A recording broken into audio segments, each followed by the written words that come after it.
نحمده ونصلي على رسوله الكريم اما بعد فاعوذ بالله من الشيطان الرجيم بسم الله الرحمن الرحيم ربي يسر ولا تعسر وتمم بالخير ربي هب لي حكما والحقني بالصالحين السلام علیکم ورحمۃ اللہ وبرکاتہ۔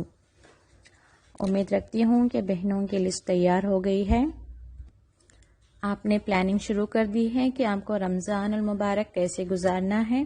اس میں آپ اپنی ذاتی طور سے کون سی نیکیوں کو بڑھانا ہے، اپنے اندر کون سی اچھے اخلاق کو آپ پیدا کر سکتے ہیں، اپنے اندر کون سی ایک کم سے کم خوبی آپ پیدا کر سکتے ہیں، یا اپنے اندر سے کس برائی کو آپ نکال سکتے ہیں، یہ سارا کچھ آپ نے مینٹلی پروگرام ہو گئے ہوں گے، مینٹلی پلان کر لیے ہوں گے۔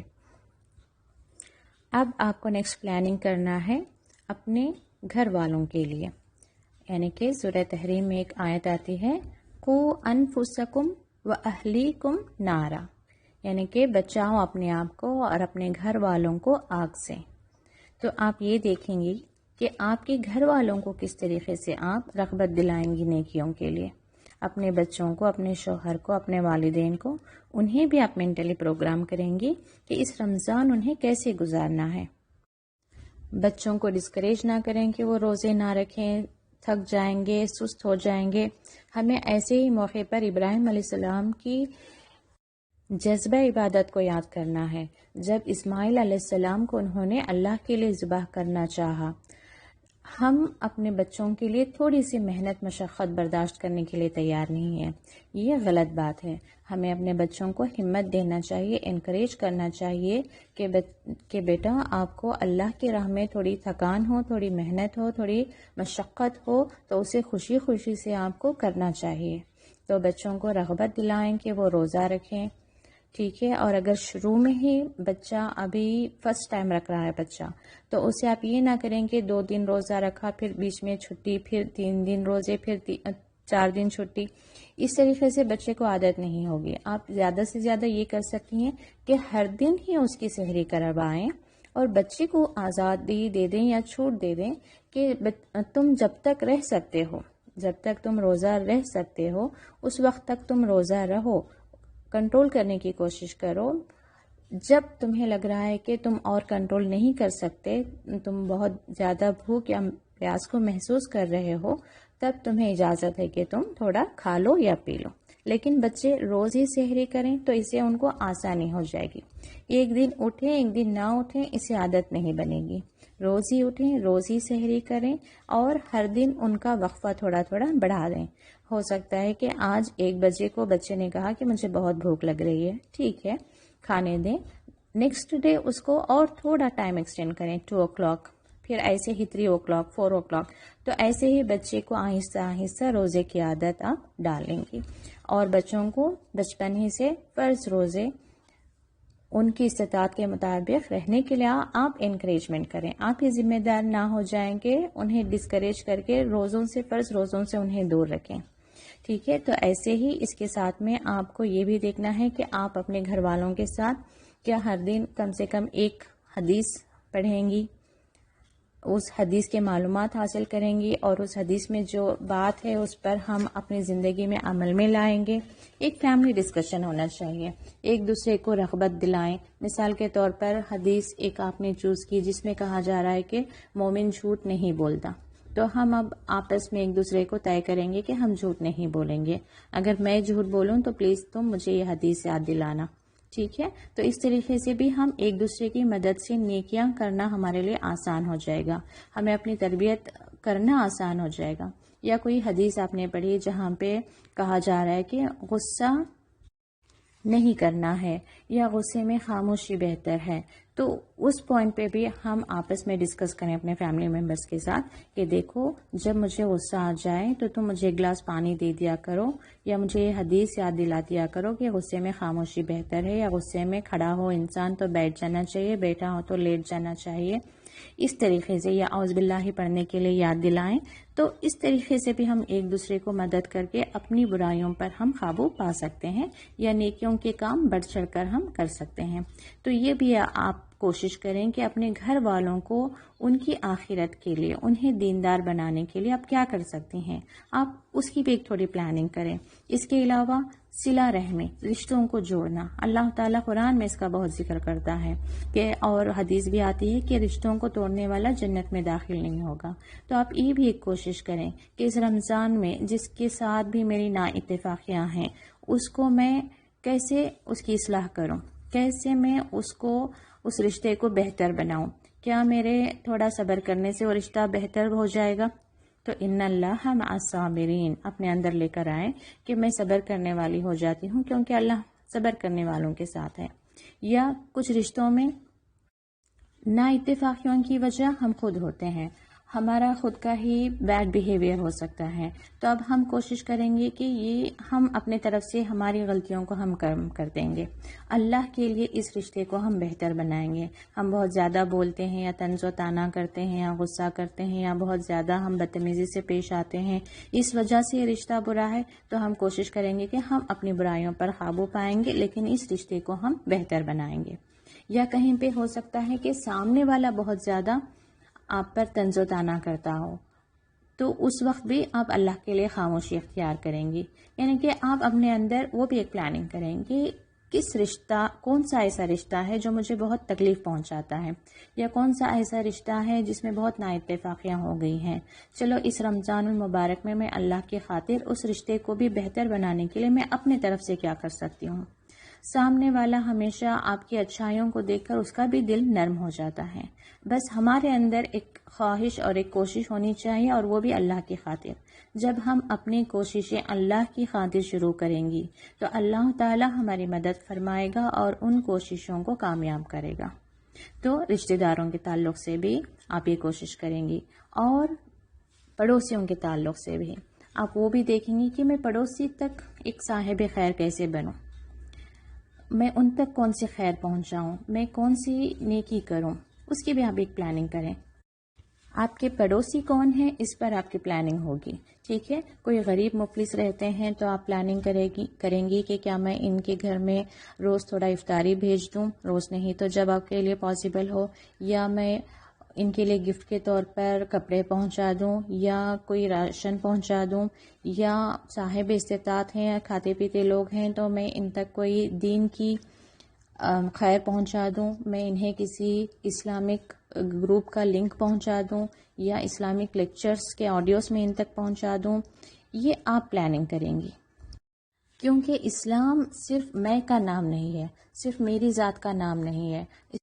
اسلام ہمیں یہ نہیں سکھاتا کہ بس تم اپنے کمرے میں بند رہو اور نمازیں پڑھتے رہو، قرآن کی تلاوت کرتے رہو، روزے رکھو، نہیں، بلکہ اسلام یہ چاہتا ہے کہ ہم یہ سب کر کے تقویٰ حاصل کریں، ہم اپنے اندر اچھائیوں کو پیدا کریں، اپنی برائیوں پر قابو پائیں، اور پھر ہم لوگوں تک، دوسروں تک صاحب خیر بنیں، دوسروں کو خیر پہنچانے والے بنیں۔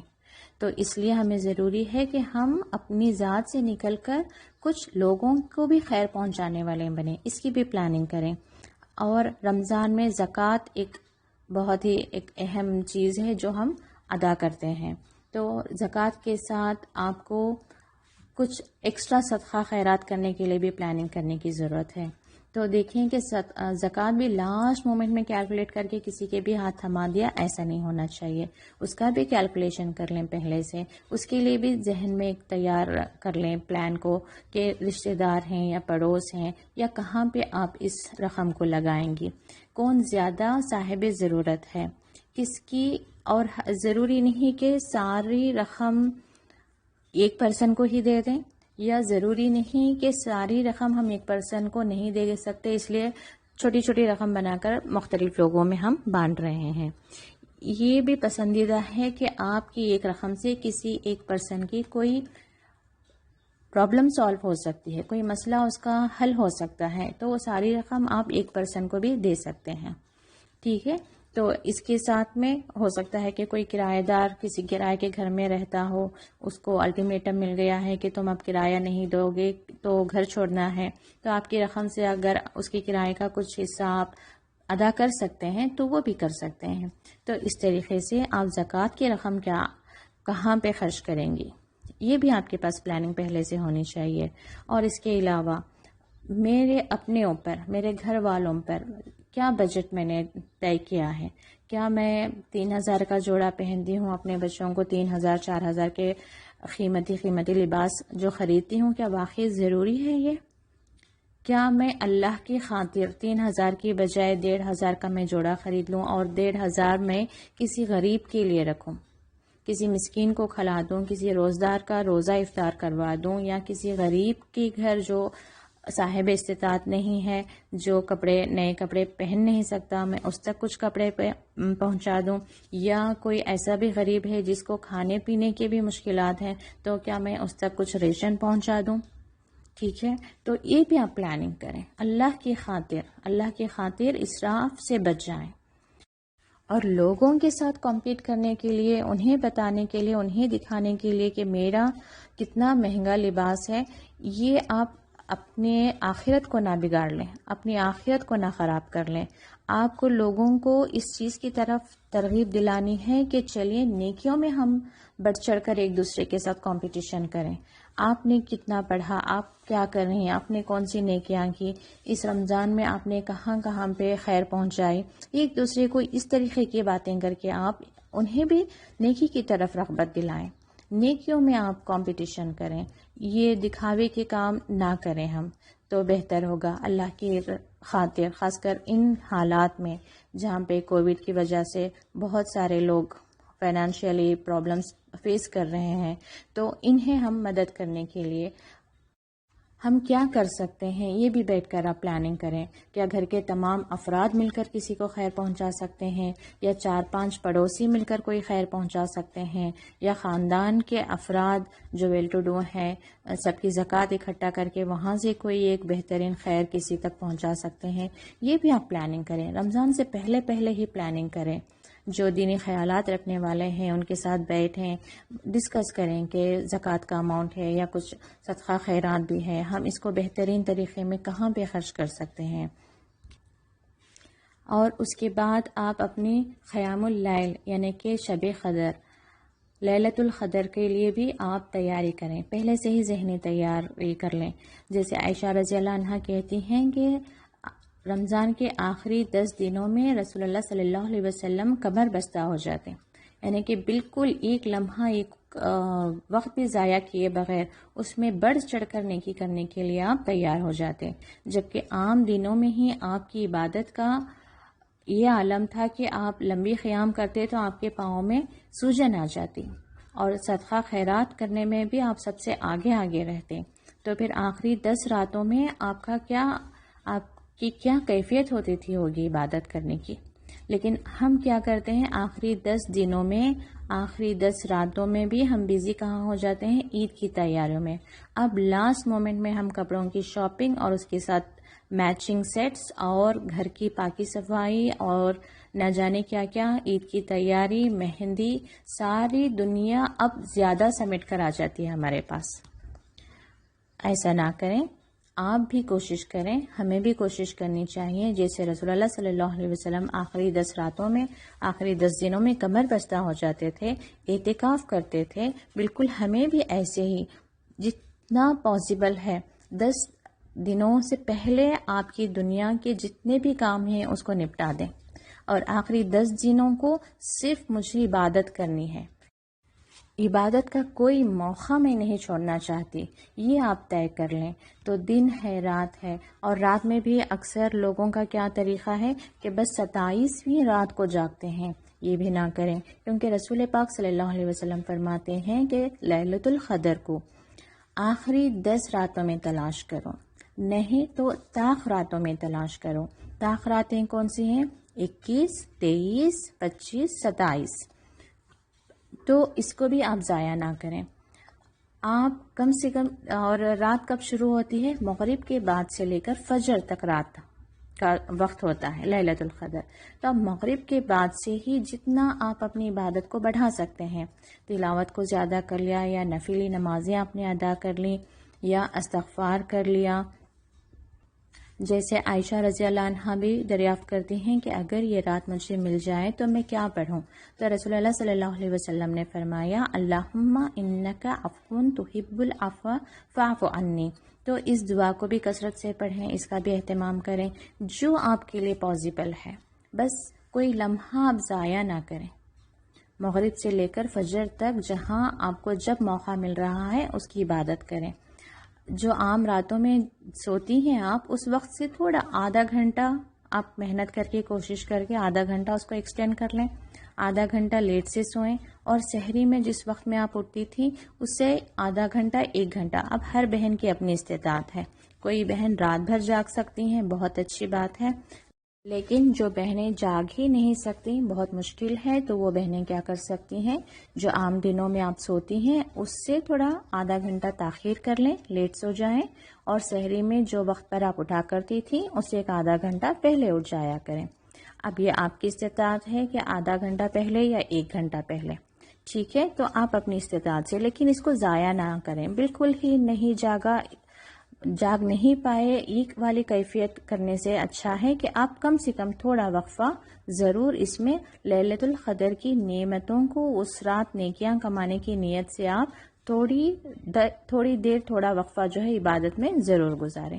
تو آپ اس کے لیے بھی پلاننگ کریں کہ آخری 10 دنوں میں انشاءاللہ تعالی میں زیادہ سے زیادہ عبادت کروں گی، راتوں کو میں جاگوں گی۔ تو اس کے لیے آپ کیسے اپنا کام ریڈیوس کر سکتی ہیں، اپنا سٹریس کم کر سکتی ہیں، اپنی تھکان کو کم کر سکتی ہیں، آپ فزیکلی اینڈ مینٹلی فٹ رکھ سکتی ہیں، یہ بھی آپ پلاننگ کریں۔ یہ نہ ہو کہ آخری 10 راتیں بس آپ اور زیادہ تھکان، کام کا بوجھ بڑھا لیا آپ نے، تو اور آپ کو تھکان، کمزوری، نیند سارا غلبہ آ گیا اور لیلۃ القدر آپ کے ہاتھ سے چھوٹ گئی۔ تو پیارے بہنوں، اللہ تعالی ہم سب کو نیکیوں والا رمضان عطا فرمائے، اللہ تعالیٰ اس رمضان کو ہماری زندگی کا سب سے بہترین رمضان بنائے، اور اس رمضان سے واقعی ہم اللہ کے مقرب بندے بن جائیں، ایک بہترین مسلمان بن جائیں۔ اس رمضان سے ہم اللہ تعالیٰ ہمیں ہدایت یافتہ لوگوں میں شامل کر لیں، اور اللہ تعالیٰ ہمیں تقوی حاصل کرنے کی توفیق عطا فرمائے۔ سبحانک اللہم ربنا و بحمدک، اشہد ان لا الہ الا انت، استغفرک و اتوب الیک۔ السلام علیکم ورحمۃ اللہ وبرکاتہ۔